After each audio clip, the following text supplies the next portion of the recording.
ইতিমধ্যে আপনারা একটা ভিডিও দেখতে পাচ্ছেন। এই ভিডিওতে দেখতে পাচ্ছেন একজন লোককে পিটাচ্ছে এবং যাকে পিটাচ্ছে উনি হচ্ছে একজন ইউপি চেয়ারম্যান। এই ইউপি চেয়ারম্যানকে কেন পিটাচ্ছে এবং একদল লোক কিন্তু তাকে কিন্তু খুব মারধর করতেছে। আর এই ঘটনাটা ঘটেছে হচ্ছে আপনার বৈরাগী এটা হচ্ছে আনোয়ারা বৈরাগী ইউপি চেয়ারম্যান নেয়ার আলীকে মারধর করেন একদল লোক। এটা হচ্ছে আজ দুপুরে বন্দর এলাকায় এই ঘটনাটা ঘটেছে। চট্টগ্রাম আনোয়ারা উপজেলা এক ইউনিয়ন পরিষদের ইউপি চেয়ারম্যানকে ধাওয়া দিয়ে মারধরের ঘটনা ঘটেছে। তার নাম হচ্ছে নেওয়ার আলী। তিনি উপজেলা বৈরাগী ইউপি চেয়ারম্যান এবং উপজেলা আওয়ামী লীগের যুগ্ম সাধারণ সম্পাদক।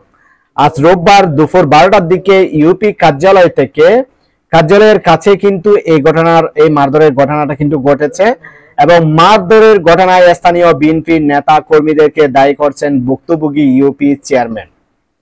এখন কথা হচ্ছে, প্রত্যক্ষদর্শীরা জানান বেলা 11টার দিকে ইউপি কার্যালয়ে যান চেয়ারম্যান নেয়ার আলী।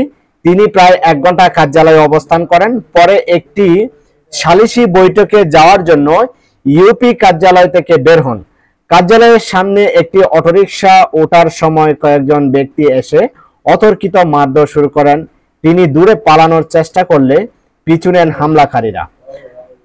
তাকে ধরে আবারও মারধর করা হয়। তার পিছনে থাকা পাঞ্জাবিও ছিঁড়ে ফেলেন হামলাকারীরা। এক পর্যায়ে দূরে একটি ব্যাংকে আশ্রয় নেন চেয়ারম্যান। হামলার ঘটনায় একটি ভিডিও সামাজিক যোগাযোগ মাধ্যমে ছড়িয়ে পড়েছে। ইতিমধ্যে কিন্তু ভিডিওটা ভাইরাল হয়ে গেছে। ভিডিওতে ইউপি চেয়ারম্যান ছাড়া তাকে রক্ষা করার চেষ্টায় থাকা এক ব্যক্তিও মারধর করতে দেখা গেছে। আনোয়ারা উপজেলার বিএনপি যুগ্ম আহ্বায়ক সারোয়ার হোসেন বলেন, বিএনপির নেতাকর্মী নন, স্থানীয় বিক্ষুব্ধ জনতা নেয়ার আলীর উপর হামলা করেছে। ওকে, নেয়ার আলী বিনা ভোটে চেয়ারম্যান হয়েছেন।